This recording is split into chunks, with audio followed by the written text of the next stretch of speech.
This is a 3D figure of the Tokyo Metro System map. I knew it was advanced over there, but this is insane. But I should have known it was going to be incredible because almost 15 million people live in this city, which depending on how you define city, it's the biggest in the world. So of course, to be able to keep up with that, they're going to have an incredible metro system, but I am quite shocked at just how deep some of these lines actually go. I would assume the lower ones are more recently built because it was going to be hard to get anything through all this. It's so easy to look at metros and just think it's like pretty much completely flat and it's all built just like 10 feet below the surface. I don't know if everyone thinks that. Sometimes I think that though. Just considering how subway maps are usually designed, that's what gives me this vibe. But of course, even subway maps are not accurate. This is just supposed to be easier for you to read, which I kind of don't feel like this is easier to read. I kind of want to know geographically where I'm going. Like this just shows you the next stop, but I don't know. It helps sometimes if I know how far each stop actually is. It's kind of funny going back to a place like New York and seeing how actually all cleaned and straight all these lines are. Seems a little bit more organized, but then again, we also just gridded out this city. It's easier to do that when the blocks are grids and you've just numbered all the blocks. Interestingly, the deepest platform in Tokyo is only 42 meters underground. Meanwhile, the deepest station in New York is 53 meters underground. Why did they choose the most horrifying picture to show 191st Street? Man, this makes me miss New York. I feel like that's like the most annoyingly LA thing to say, like, oh, I love New York so much. I'm guessing the depths are exaggerated. Otherwise, the Tokyo Underground seems to be a roller coaster enthusiast's dream. Yeah, this makes me want to go to a water park or something. Meanwhile, in the United States, where are you most likely to get a speeding ticket? So there are clearly hotspots if you weren't aware. But believe it or not, this map is not just purely based off population density. One might think that when you see all this blue here, then you see a lot of blue here in LA and San Francisco. The big outlier is Ohio. Ohio seems to be the spot where you're getting the most speeding tickets. Ohio Turnpike, yep, that makes sense. He's referring to a controlled access toll road in the US serving as the prime corridor between Chicago and Pittsburgh. So not only do you have to pay for that thing, but you also are likely to get speeding tickets in it.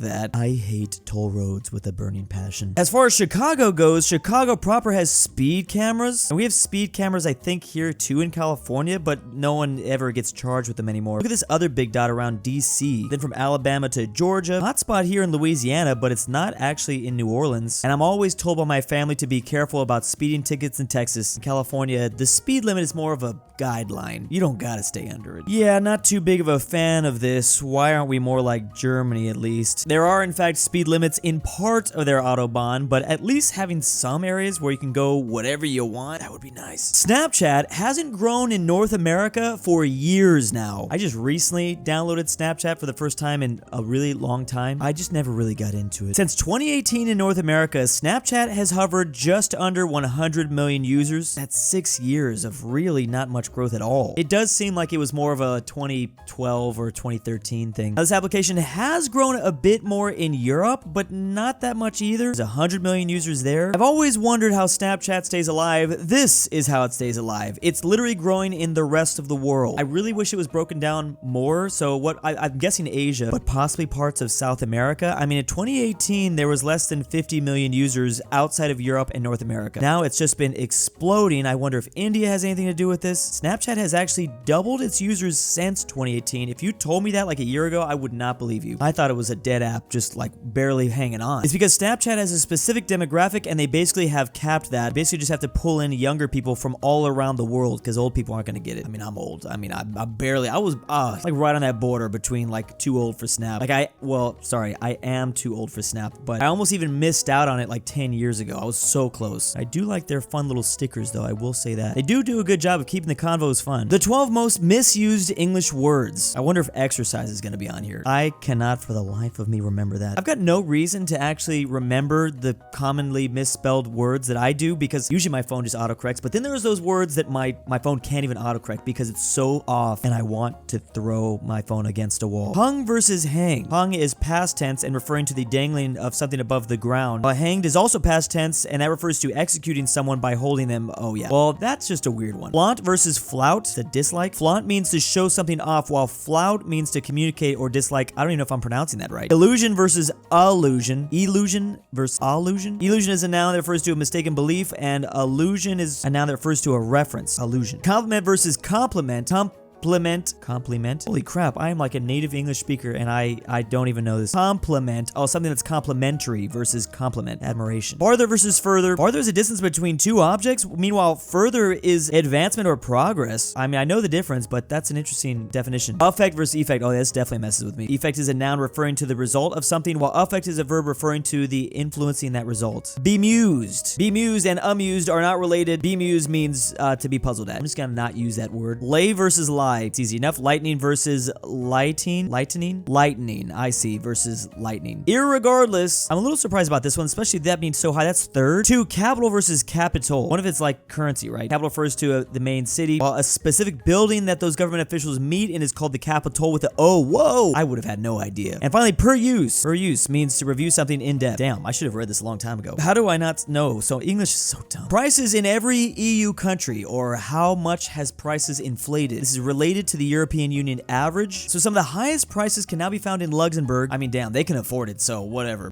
Luxembourg has the highest prices, but also boasts the highest median income. Exactly. So it's like 45% in Ireland, though. Wow. 43% in Denmark. Prices really haven't raised at all much in France and Germany, and actually they've gone down in Italy compared to the average 1%, not much. They've gone down in Spain, and man, look at Portugal. Ooh, I like Portugal. So things are above the average in the West. Now, inflation overall is still going up. Don't be confused by these negative numbers. They're just going up less in this region of the continent. This is why I like Poland. I mean, there's a lot of things to like about Poland, but they're keeping those prices down. But Romania is at the lowest. Wow, this is actually incredible. Bulgaria is right behind them. Right, the difference between Austria and Hungary here. Like how Czechoslovakia still lives on, kind of. What are the Nordics doing so wrong? Look at the Baltics based. Why is Ireland so expensive? Irish people are wondering the same thing. Having been to Switzerland once, I think it's not on here because it crashed the program when they tried to calculate the percentage. Yeah, I mean, the Swiss prices were outrageous 2 years ago. I cannot even imagine right now. They currently have the highest price for a Big Mac in the world at $8.17. Still only about $5 here. Like, it doesn't seem like that big of a deal, but like, think every single product is going to be like $3 or $4 more that you purchase. That adds up so fast. I probably should have said a percentage, like 33% more. Countries using the euro, just because you're in the EU does not mean you use the currency. So the blue places are in the current eurozone. They can officially use it, and it is their main currency. The yellow city-states use the euro with the approval of the European Union. So this is Andorra, Monaco, San Marino, and the Vatican. Then, funny enough, there's Kosovo and Montenegro that use the euro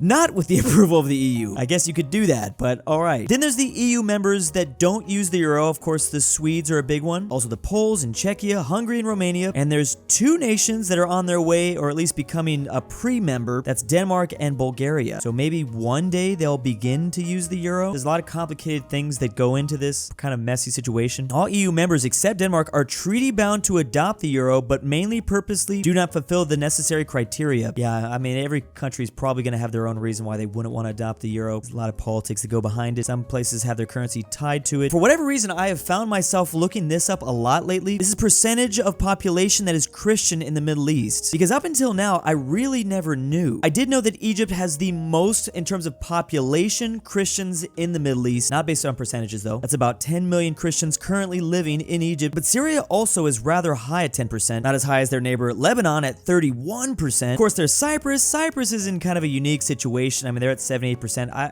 I'm glad they're included on the map, but it's a little different. Look at some of these other rates, like 0.5. How does Turkey only have 0.5? Well, I mean, I guess it's not that surprising, but Iraq only has 0.8, and there's Iran with only 0.2. Yeah, those are just like such low numbers. To be fair, on the other side of things, in the US, we only have 1.3% of our population that's Muslim. We still cracked over 1% though, which is interesting. Only 0.2% in Yemen. All things considered, there are other kind of much higher rates. I mean, considering the situation in the rest of the Arabian Peninsula though. I mean, 14% in Qatar, 17% in Kuwait. Again, it's not that high, but I mean, it's high considering, again, the region. Only 2% in Jordan and 2% in Israel. Yeah, I wanted to bring this up. Egypt has a long history of Coptic Christianity. There are more Christians in Egypt than in Portugal. Well, Portugal only has 10 million people in it, less than 10 million. So Christians in the Gulf Arab states nowadays are generally Filipino Catholic or evangelical expats. The most common means of transportation to work by each U.S. county. And would you look at that? It is all drive, or it's over 95% just driving to work, whether that be by car, truck, or van. The literal only outlier looks to be Manhattan. It's just New York, which is a little shocking. Like, not even Boston made the list. I was wondering if more people from San Francisco didn't use all those trolleys, but I guess not. Of course, in LA, everyone's got to drive. There's also taxi cab, motorcycle, or other means. I don't know why they would put that all in the same category, but I guess it doesn't matter since nobody else is using that. Then there's the very strange state of Alaska, where insanely most people walk to work. There's a lot to be said about that. Perhaps the roads are icy. Perhaps people live literally right where they work. Oh, there is one blue place. I wonder what they use. Is it motorcycles or is it taxi? It's probably not taxi cabs there. I've been noticing this trend with Alaska. Alaska has like insane things going on up there, yet most Americans don't even bat their eyes. Like, there's just been some crazy stats I've been reading about Alaska recently, and it's like, damn, are y'all good up there? Kind of scary.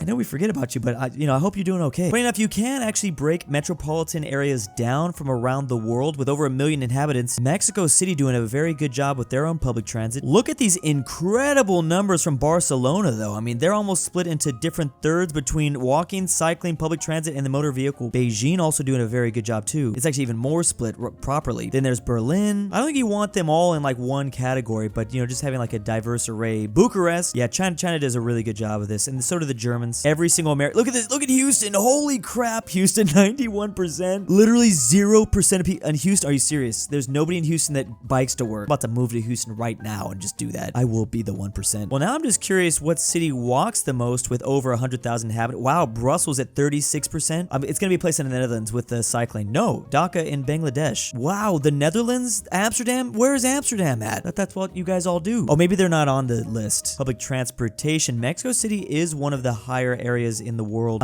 There they are, Utrecht. Okay, they do have almost half the people in Utrecht cycle. Okay, that's what I was waiting for. Amsterdam's only at 30%. That's crazy we even have these numbers. People who have a favorability towards China or the USA. Obviously, some countries around the world prefer the US, others China. And one of the biggest examples of this is Tunisia. They only have a 9% view of the US versus a 68% favorable rating towards China. Dang, Tunisia despises us. Malaysia is also pretty high. Malaysia's okay with us. A third have a good favorable rating of the US, but 2/3 have a good rating of China. There's Singapore, which still likes China more, but I mean, they don't despise us really. It's a coin toss. There's Turkey, which Turkey just doesn't really like either one of us. Thailand, which it's very close. Oh, wow. Thailand's just very nice. They like everyone. Nigeria also pretty much likes everyone. It's tied almost. There's Bangladesh, Sri Lanka, and Greece. Oh, it's actually, wow, we're toss-ups in all these. Greece likes us more, but just barely. South Africa also likes us by 2 percentage points. There we go. Peru, Kenya. So these numbers are showing how much the US has China beat. So these are really the only countries that prefer China, at least these ones right here, over the US for now. Everything else is, wow, Mexico likes us more than China. That is a little surprising. Also, Argentina, Chile. You'd think a lot of those South American countries would have a grudge against us. I guess China's just messing up real bad. Spain definitely likes the US more than China. Don't really know where that comes from. There's Hungary, there's Colombia, there's Ghana. Brazil, even though they're in BRICS, has a favorability rating of the US much higher. I'm sure the question was probably just asked, like, do you have a favorable view of the US, yes or no? And then a favorable view of China, yes or no? Dang, even our rival France, or quote-unquote rival. Dang, the UK and France are tied. They don't love China. Okay, well, the UK likes us a lot more than France, but they really dislike China. Netherlands, Australia, Germany, Canada, India, the Philippines, of course, Philippines like, oh yeah, that's not surprising. The Philippines despise China. And the Philippines obviously have a connection to the USA. So some of these last ones really ranked up high. Israel at 44, South Korea, the US themselves. I'm glad that we, the US, like ourselves, but it's actually, we don't like ourselves more than other countries. That's crazy. The nation of Ghana and Kenya like America more than Americans themselves like ourselves. Finally, Poland. Poland is the only one edging Japan, not edging again, Japan. Oh, Japan despises China. That's right. That's basically it. And Poland just loves us. 86%. That is so high. And I love Poland too, to be honest. Big thanks to the patrons. Month 1 in Drew's basement. Kansas was mentioned. I can't sleep without Drew's voice. Drew's Argentinian Grandpa. I'm back, Amateur boys. Archaeology. aPhatNarwhal. Carmel DaBeautiful-MEGAN-Underwood. InquisitorXarius. KirinoIsBestGirl. Tambre, Tyrol. The Mexican KingBearHaze. Fredrik Tibblin. And ZaneyBoi.